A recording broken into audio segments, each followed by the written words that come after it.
Hello everyone, this is Vinima Singh, your class 12th mentor for history. And हम chapter first complete कर चुके हैं। इसमें एमसीक्यू चैप्टर में भी हमने देखे 50 प्लस एमसीक्यूज हमने कवर किए उस चैप्टर से। सेम इस चैप्टर को कंप्लीट करेंगे, देन इसमें एमसीक्यूज कवर करेंगे। थोड़ा टाइम हो जाए उसके बाद मैं क्वेश्चन आंसर्स भी अपलोड करूंगी कुछ, जिसमें हम डिस्कस करेंगे लॉन्ग आंसर्स कैसे लिखे जाने चाहिए, शॉर्ट आंसर्स कैसे लिखने चाहिए। ठीक, उससे पहले भी आराम से चैप्टर को समझते हैं। चैप्टर सेकंड, जिसका नाम है किंग्स, फार्मर्स एंड टाउन। ठीक है, चैप्टर फर्स्ट की अगर आपको देखना है तो लिंक आपको इसी चैनल पे, लिंक क्या आप इसी चैनल पे वीडियोस देख लेना। ठीक है, चैप्टर फर्स्ट के लिए।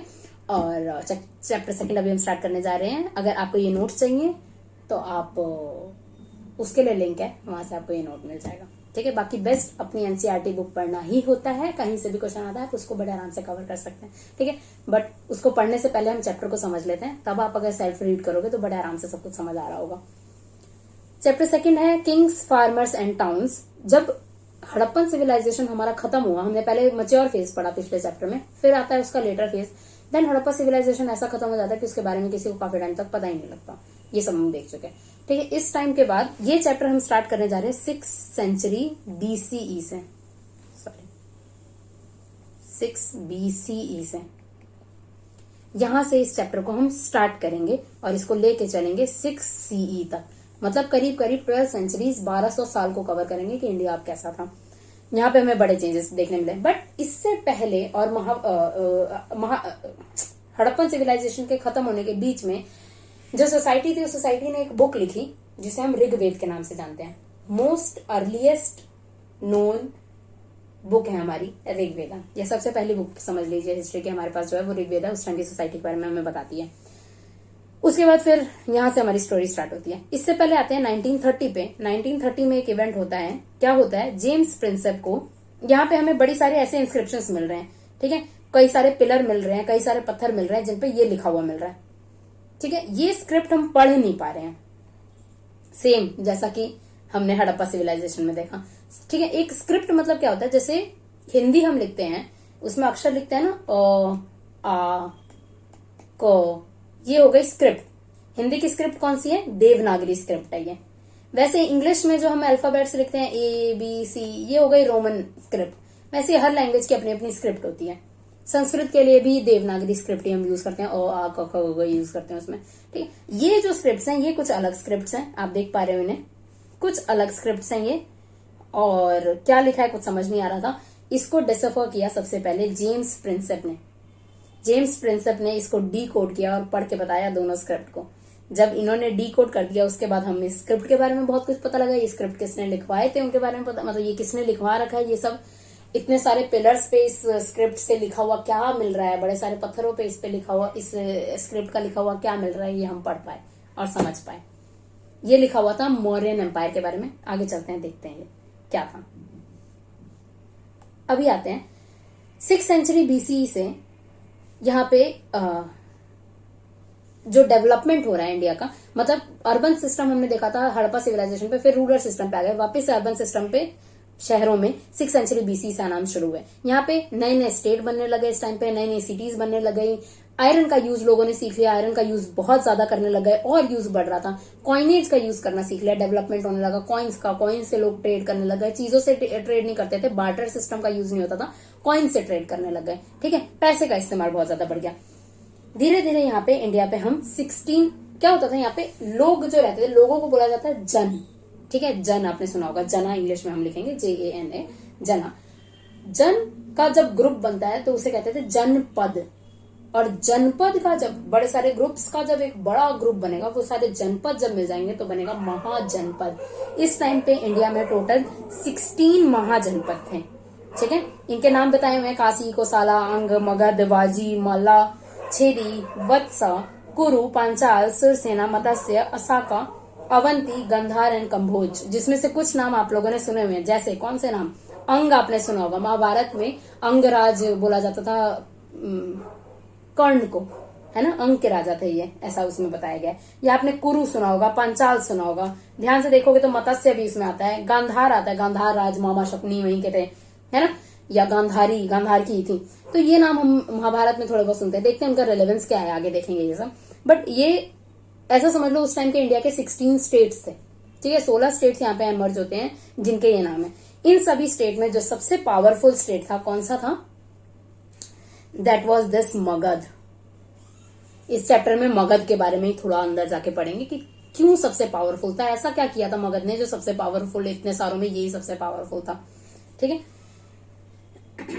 ये जो हमें पिलर एडिक्ट्स मिल रहे थे या पत्थरों पे लिखा हुआ ये जो मिल रहा था, ये जो दो स्क्रिप्ट हैं ये हैं ब्राह्मी स्क्रिप्ट और खरोष्ठी स्क्रिप्ट। इन दोनों स्क्रिप्ट का नाम याद रखोगे। ये पिलर्स पे जो लिखा हुआ मिल रहा था वो ब्राह्मी स्क्रिप्ट में मिल रहा था या खरोष्ठी स्क्रिप्ट में मिल रहा था, दो स्क्रिप्ट में मिल रहा था। और इन दोनों स्क्रिप्ट को पढ़ने वाले थे जेम्स प्रिंसेप 1830s में। इन सभी जब हमने पढ़ लिया इन इंस्क्रिप्शन को, तो इन सभी इंस्क्रिप्शन पे एक टर्म लिखा हुआ था पियदासी। पियदासी मतलब प्लीजेंट टू बिहोल्ड या देखने में सुंदर, गुड लुकिंग कह सकते हो आप। ठीक है, पियदासी वर्ड किंग अशोक, अशोक का नाम आपने जरूर सुना होगा, अशोक द ग्रेट। ठीक है, किंग अशोक के लिए ये पियदासी वर्ड यूज किया जाता था। अब ये किंग अशोक कौन है, क्या है, कहाँ के रूलर थे, आगे देखते हैं। ठीक है, तो यहाँ पे टोटल 16 महाजनपद थे। हर महाजनपद की अपनी कैपिटल होती थी। कैपिटल को फोर्टिफाई करके रखा जाता था, चारों ओर से पत्थरों से घेर के, चारों ओर से किलेबंदी करके रखा जाता था। पूरा किला बना के कैपिटल को घेर के रखा जाता था ताकि ये सेफ रहे। कैपिटल के अंदर ही उस महाजनपद के मेन रूलर रहते थे। हर महाजनपद को एक रूलर रूल करता था। एक महाजनपद हमें यहाँ ऐसा मिला जहाँ पे ओलिगैची देखने मिली, मतलब कई सारे अलग अलग रूलर्स या कुछ लोगों का ग्रुप रूल किया करता था इस जगह को। वो महाजनपद था वाजी।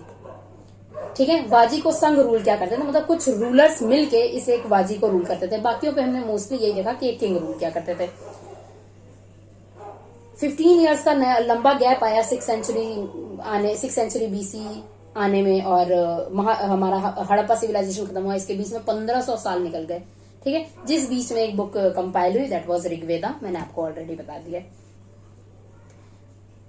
ऋग्वेद के बाद ब्राह्मण्स ने धर्म शास्त्र लिखे, धर्म सूत्र लिखे। इन सब के बारे में अभी आप मत लोड लो, नेक्स्ट चैप्टर में इनके बारे में फुल डिटेल में पढ़ने वाले हैं। ठीक है, तो अभी सिर्फ हम ये समझते हैं कि टोटल 16 महाजनपद थे। उन 16 महाजनपद में कुछ के नाम हमने महाभारत में सुन रखे हैं। सबसे पावरफुल जो था वो मगध था, और मगध के बारे में आगे हम देखने जा रहे हैं। मगध सबसे पॉपुलर महाजनपद था। उसके 5 रीजंस थे टोटल। ठीक है, ये रीजंस क्वेश्चन में आते हैं, कई बार एग्जाम में पूछे गए हैं। ठीक है, पहला रीजन वाज एग्रीकल्चर। यहाँ की जो जमीन की मिट्टी जो थी वो बड़ी फर्टाइल थी। ठीक है, बड़ा प्रोडक्टिव एग्रीकल्चर यहाँ का होता था। पहला, पेट भर जा रहा है लोगों का, इसका मतलब। दूसरा, आयरन माइनिंग्स यहाँ पे बहुत सारे थे। जमीन के अंदर से आयरन बहुत मिलता था इसी जगह पे। आपको कहीं से खरीदने की जरूरत नहीं, इम्पोर्ट करने की जरूरत नहीं, कुछ नहीं। आपके एरिया में, मगध के एरिया में ही सब कुछ मिल रहा है। तो इसका मतलब वेपन्स हमारे पास तैयार हो रहे हैं लड़ने के लिए। इसके बाद एलिफेंट्स, यहाँ के जंगलों में बहुत अच्छी नस्ल के एलिफेंट्स मिल जाते थे। यहाँ के जंगलों में वॉर में एलिफेंट्स का होना और एलिफेंट्स पे जो सवार होते थे उनको मारना बड़ा मुश्किल होता था। ठीक है, तो जितने ज्यादा आपके पास एलिफेंट होंगे इसका मतलब आपकी आर्मी उतनी ज्यादा पावरफुल है उस टाइम पे।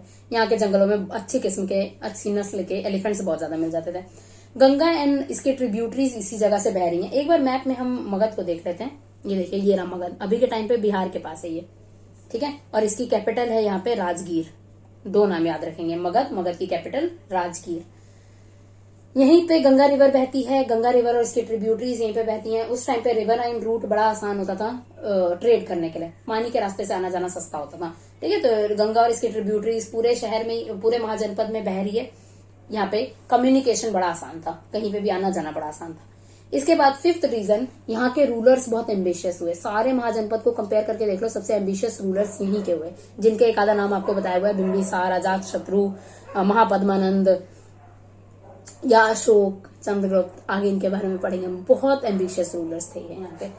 ठीक है, तो ये 5वां रीजन हो गया, एम्बिशियस रूलर्स का होना यहाँ पे। मगध की कैपिटल राजगीर थी। यहाँ पे मैंने राजगाह लिखा हुआ है। राजगाह मतलब राजा का घर, यही वर्ड चेंज होके आगे राजगीर बन जाता है। राजगीर यहाँ की कैपिटल थी। ठीक है, लेटर ऑन यहाँ की कैपिटल चेंज करके पाटलिपुत्र कर दी गई, जो अभी का पटना है। ठीक है, पाटलिपुत्र क्यों की गई ये आप आगे के वीडियोस में हम देखेंगे कि क्या ऐसा क्या फायदा हो रहा था पाटलिपुत्र से जो कैपिटल चेंज करके पाटलिपुत्र कर दी गई।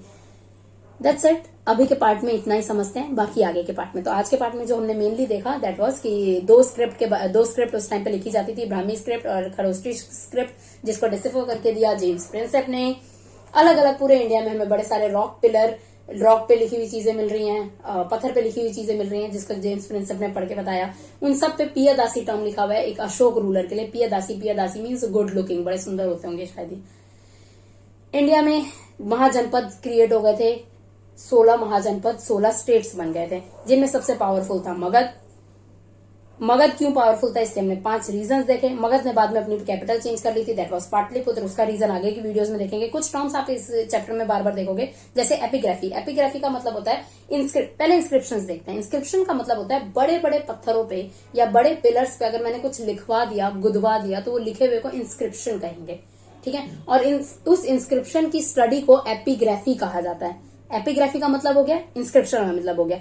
जनपद, जनपद मतलब जहां जन रहते हैं, बड़े सारे लोग हो गए जन, इनका ग्रुप हो गया जनपद, जहां पे ये रह रहे हैं, जनपद। और बड़े सारे जनपदों का ग्रुप हो गया महाजनपद। 16 महाजनपद थे यहाँ पे।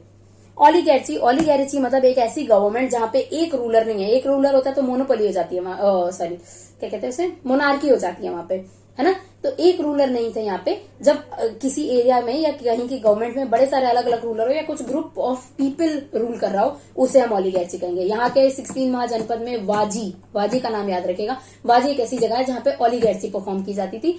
ओलिगैर्ची टाइप ऑफ गवर्नमेंट थी, ठीक है। That's it. अभी के पार्ट में इतना ही। सिर्फ 1 से 2 पेज हमने कवर किया। अभी आराम से एक बार चैप्टर आपने यहाँ पे समझ लिया क्या दिया हुआ है, एक बार सेल्फ रीड कर लीजिए, पूरे कंसेप्ट क्लियर रहेंगे हमारे, ठीक है। चैप्टर कंप्लीट हो जाएगा तो एमसीक्यूज डिस्कस करेंगे, थोड़ा टाइम बाद क्वेश्चन आंसर्स डिस्कस करेंगे, कैसे लिखना चाहिए क्या है, ठीक है। अगर आप प्रोजेक्ट के लिए चूज करते हैं इस चैप्टर पे, तो प्रोजेक्ट कैसा बनाया जाना चाहिए उसको भी थोड़ा टाइम में डिस्कस करेंगे, ठीक है। थोड़ा टाइम बाद आपको प्रोजेक्ट बनाना रहेगा 12th क्लास के लिए, जिसके लिए एक्सटर्नल्स आएंगे आपके चेक करने के लिए, आपको मार्क्स देने के लिए। चलिए अभी की ये वीडियो को यहीं खत्म करते हैं। नेक्स्ट वीडियो नेक्स्ट क्लास में देखते हैं। Bye bye, take care.